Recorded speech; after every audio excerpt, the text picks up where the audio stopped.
চাইৰা কাজলৰ আইতাকহঁত নতুনকৈ ঘৰলৈ আহিছে সকলোৱে একেলগে বহি খালে ভাল লাগিব মোৰ ভাল নালাগে সৰুতে মোৰ জীৱনৰ পৰা হেৰাই যোৱা মা শব্দটো মই পুনৰ ঘূৰাই পাইছোঁ এতিয়া যিকোনো পৰিস্থিতি আহিলেও মই মাক বেয়া পাব নোৱাৰোঁ ঘৰলৈ নতুন মালিকনী আহিছে নহয় তেওঁকে সোধাগৈ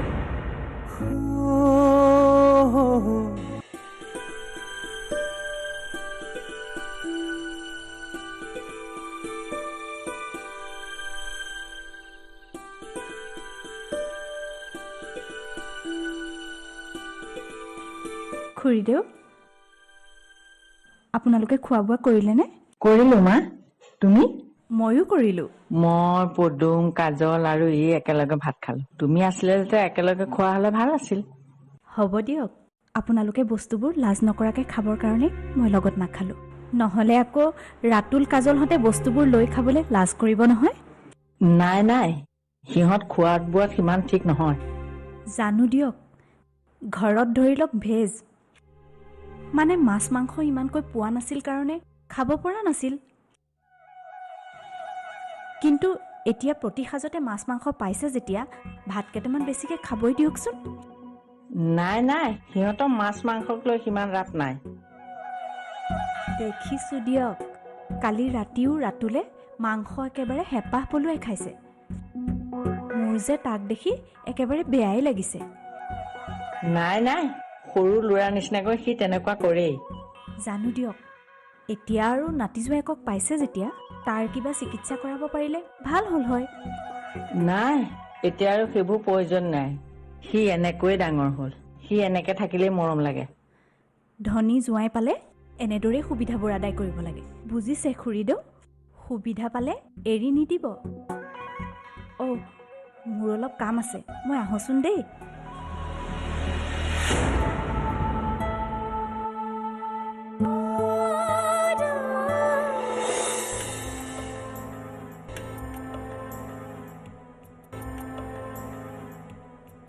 হেই ইয়াত অকলে অকলে বহি কি কৰি আছ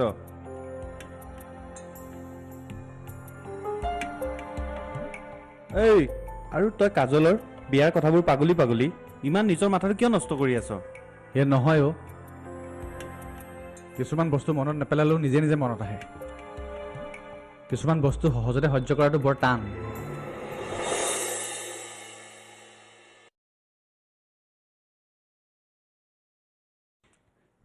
এই যে ধৰ কাজল নামৰ ছোৱালীজনী তাইক মই সৰুৰে পৰা নিজৰ কৰিম বুলি ভাবিছিলোঁ একদম সৰুৰে পৰা এতিয়া তাই বেলেগৰ লগত বিয়াত বহিলে আনৰ নামত সেন্দুৰ ল'লে কি কি মানে মোৰ লগতে এনেকুৱা কিয় হয় সদায় মোৰ লগত কিয় হয় এটা কথা কি জান তোৰ এতিয়া যিবোৰ কথা টেনশ্যন হৈ আছে দিন বাগৰাৰ লগে লগে এই কথাবোৰে তোৰ লাইফৰ একো ফেক্টৰে নহ'ব তই নুবুজিবি কাজল মোৰ জীৱনৰ কাৰণে কিমান প্ৰয়োজনীয় আছিল কেৱল যে ভাল পাওঁ সেয়া নহয়তো বেলেগ কিবা অনুভূতি আছিল তোক বুজাই লাভ নাই আৰে তই নিজে ইমান কিয় কনফিউজ হৈ আছ কেৰিয়াৰ ষ্টাৰ্ট কৰিছহে তোৰ কি আৰু আগুৱাই যাবলৈ মন নাই আৰু যদি আগুৱাই যাবলৈ মন আছে তেন্তে কামত ফ'কাছ কৰ আৰু শুন যেতিয়া তই ডাঙৰ মানুহ হবি নহয় বাকী কামবোৰ একদম সৰু সৰু লাগিব চেষ্টা কৰি আছো কাজলক একেবাৰে পাহৰি যাম কাৰণ তাইৰ জীৱনটোত সুখ আৰম্ভ হ'বলৈ লৈছে মই তাইৰ সুখবোৰৰ মাজত হেঙাৰ হ'বলৈ নাযাওঁ কেতিয়াও নাযাওঁ কথাটো একদম ঠিক ভাবিছ আপোনালোকে ইয়াত কিবা অসুবিধা পাইছে নেকি কিবা অসুবিধা পাইছে যদি ক'ব আমি বেয়া পাম বুলি নোকোৱাকৈ নাথাকিব কিন্তু নাই নাই কি অসুবিধা পাম ইমান ডাঙৰ ঘৰ কোনফালে গৈ ক'ত ওলামগৈ সেইটোহে অসুবিধা লাহে লাহে গোটেই ঘৰখনে আপোনালোকৰ চিনাকি হৈ পৰিব। মোৰ আকৌ আমাৰ ইয়ালেহে ভয়। অবুজ ল'ৰা ক'ত বা কি অঘটন ঘটাই ঠিকটো নাই। কিনো অঘটন হ'ব, এইখনতো তাৰ এতিয়া নিজৰে ঘৰ, ভালদৰে চলিলেই হ'ল। তাকেই। শুনাচোন, বৈৰাই অকণমান ভাল পাইছেনে? মই গৈ তেওঁক খবৰ নোলোৱাৰ কাৰণে বেয়া পাইছে নেকি বাৰু? নাই নাই, কিয় বেয়া পাব? আচলতে বৌক হস্পিটেলৰ পৰা ডিচাৰ্জ দিলে যদিও বৌ শাৰীৰিকভাৱে অসুস্থ হৈয়ে আছে। সেয়ে আমি তেওঁৰ লগত কোনেও কথা পতা নাই। সেই নহয়, কাজলক ভাত লৈ যোৱা দেখিছিলোঁ, তাৰপিছৰ পৰা আৰু তাইক দেখা নাই। তেওঁতো বিয়াত নাছিল, কিবা ক'লে? কাজলক মই লগ পাইছোঁ নহয়। বৌয়ে হেনো কাজলক খুব ভাল পাইছে। বৌ বিয়াত নাথাকিলেও কাজলৰ নিচিনা এজনী বোৱাৰী পাই বৌ খুব হেপী। হয় নেকি? হওক, ভগৱানে সকলোকে ভালে ৰাখক। তাই যাতে কাৰো মনত বেয়া নহয়।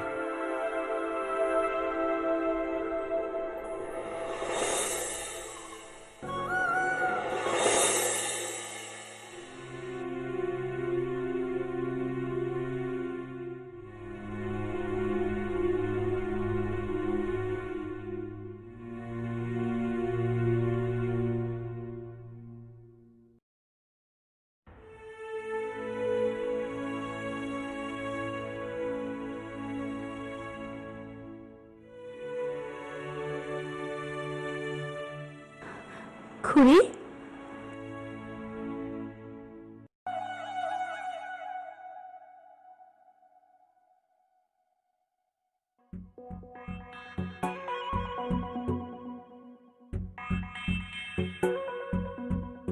আপোনাৰ কি এতিয়াও খং উঠি আছে নেকি? নাই। মই অহা দিনৰ পৰা আপুনি মোক ভালকৈ মতাই নাই। মোৰ ইমান সময় নাই বুজিছা। তোমাৰ লগত বহি ভাত খোৱা মাছ খোৱাৰ কথা পাতি থাকিবলৈ। বহুত টেনশ্যন মোৰ। কি টেনশ্যন খুৰী? মোৰ নিজৰে, তোমাক ক'ব নোৱাৰি। মই ভাবিছিলোঁ আপুনিতো অফিচতো নাযায়, আপোনাৰনো কি বেলেগ টেনশ্যন থাকিব পাৰে?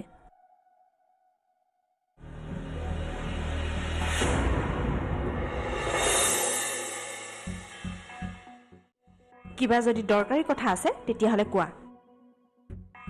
নহ'লে মোক অকলে থাকিবলৈ দিয়া।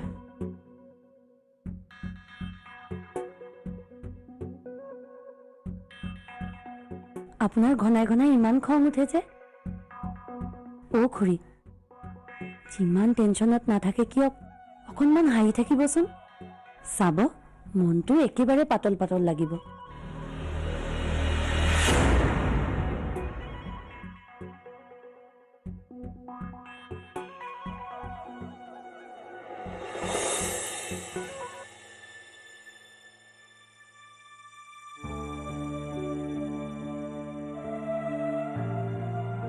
Our TRP has gone down and I don't like that. Do whatever you want, but I need it to be high this time. No crap. Yep. Thank you. Oh, কোৱাচোন? এই চেলেৰি পাছ হোৱা কাগজখিনি চাইন কৰিব লাগিছিল।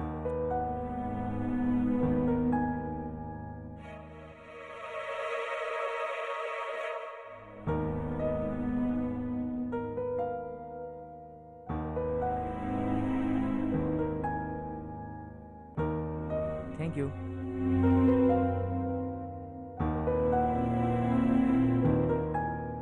TRP লিষ্টখন দেখিছানে? মই mail খোলাই নাই। এইবাৰো ডাউন। কি? এইবোৰ কি হৈ আছে? মই বুজিব পৰা নাই একো।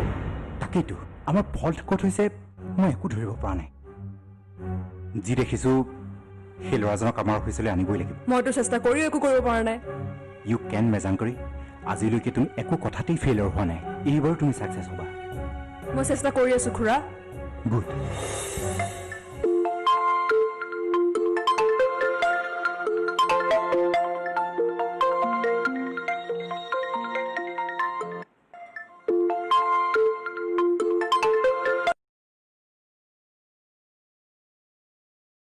অবিনাশ ক দাদা এইবাৰ ডাউন কি এই বাৰু হয় দাদা নাই নাই তই টেনশ্যন নল'বি আৰু মেজাংকৰিকো ক বেছি হেডেক ল'বলৈ দৰকাৰ নাই সকলো ঠিক হৈ যাব ঠিক আছে ৰাখোঁ এতিয়া এটা কাম কৰ তই মেজাংকৰিক লৈ এতিয়াই ঘৰলৈ গুচি আহ তাই অন্ততঃ ঘৰত আহি তনুজাৰ লগত অলপ কথা পাতিলে তনুজাক বুজাব পাৰিব অ'কে দাদা ঠিক আছে আহ জল্দি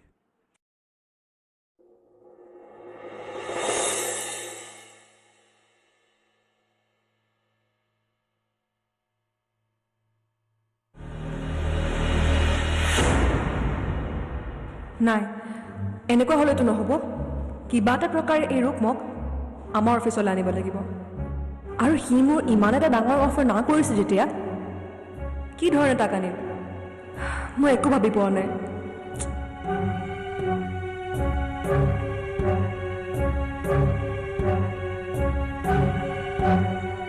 মেজাংকৰি এতিয়া কি ভাবিলা মইতো মনত ভাবিয়ে লৈছোঁ যে তাক যি কৰি হ'লেও আমাৰ অফিচত জইন কৰামেই কিন্তু শৰ্মা আংকালেদি বাৰে বাৰে তাক ফোন কৰাৰ পিছতো সি ফোনৰ ৰেছপন্সেই দিয়া নাই কাৰণটো কি মই একো বুজিব পৰা নাই চোৱা মেজাংকৰি মানুহৰ জীৱনত আটাইতকৈ প্ৰয়োজনীয় বস্তুটোৱে হ'ল টকা যিটো সকলোকে লাগে আৰু সেই ল'ৰাজনক বাৰে বাৰে ফোন কৰাৰ পিছতো যেতিয়া আমাক ৰেছপন্স দিয়া নাই তাৰমানে তাৰ সেই এটিটিউডৰ কাৰণটো বেলেগ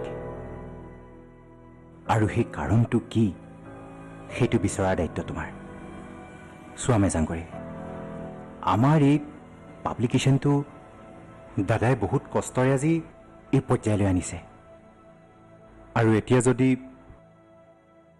তুমি দায়িত্ব গ্ৰহণ কৰাৰ পিছত আমাৰ এই পাব্লিকেশ্যনৰ যদি এই অৱস্থা হয় সকলোৱে কিন্তু তোমাৰে ফল বুলি ক'ব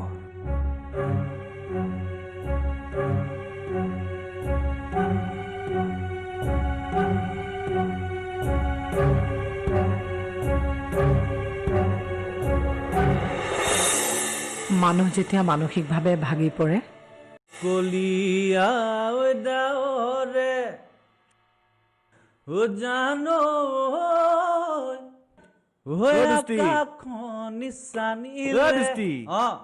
শুন না কথা এটা কি আজি কিন্তু অফিচত তোক লৈ কেইটামান জ্বলিছে দেই মোক লৈ জ্বলিছে অঁ মোক লৈ জ্বলিছে অঁ মোক লৈ কেলে জ্বলিছে আৰে তই ইমান সোনকালে আমাৰ বছৰ প্ৰিয় পাত্ৰ হলি যে অঁ সেইকাৰণে জ্বলিছে চাগে আৰু শুন এই কৰ্পৰেট ইণ্ডাষ্ট্ৰীবোৰত এইবোৰ থাকে কিন্তু হয় নেকি অঁ তাতে চেনেলৰ টিআৰপিও ভাল অঁ আগতকৈ টিআৰপিটো বাঢ়িলে বাৰু অঁ ক্ৰেডিটটো বছে তোকে দিছে গম পাৱনে নাই মোক মই আকৌ টিআৰপি বহোৱা এনেকুৱা কি কাম কৰিলোঁ আৰে যোৱা একৰ দেখোন প্ৰগ্ৰেমকেইটাৰ সম্পূৰ্ণ দায়িত্ব তোকে দিছিল তাতে প্ৰগ্ৰেমবোৰ দেখোন তয়ে লিখিছিলি আৰু তাতে প্ৰাইম টাইমত হাইষ্ট টিআৰপি হয় নেকি ঐ শুন না মানে ক মানে বছ মোক লৈ পুৰা খুচ ন মানে পুৰা সুখী তামাম খোজ বছ এতিয়া তোক লৈ ভালে হৈছে দে মোক লৈ কোনোবাটো সুখী হৈছে এই তই যেতিয়া তেতিয়া কিয় চেণ্টি ফালি থাক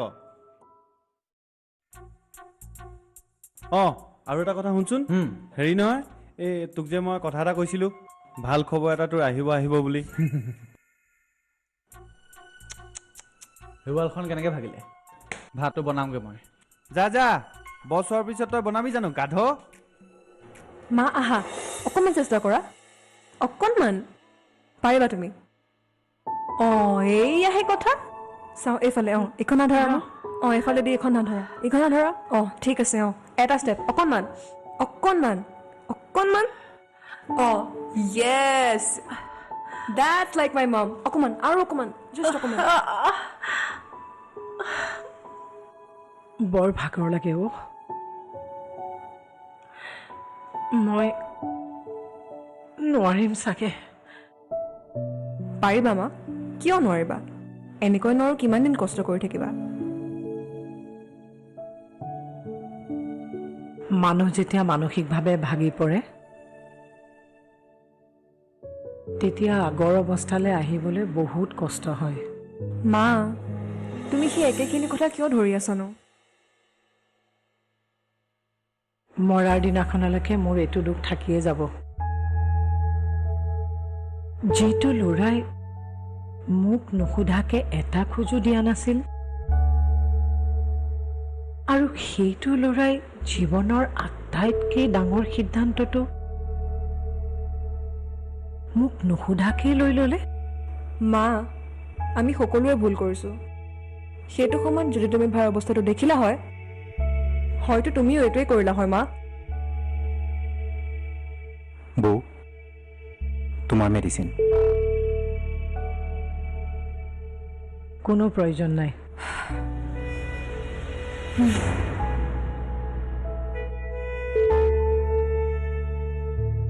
বৌ, এই বিষয়ে মই তোমাক একো ক'ব নিবিচাৰোঁ। আমি তোমাৰ শত্ৰু নহয় যে তোমাক কষ্ট দিবলৈ কামবোৰ কৰিম। তুমি যোৱা আৰু এই মেডিচিনখিনি লৈ যোৱা।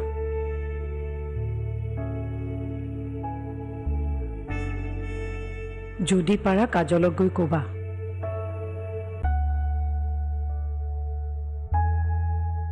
এজনী মাকৰ মনত আঘাত দি সিহঁতি কোনোদিনেই সুখী হ'ব নোৱাৰে।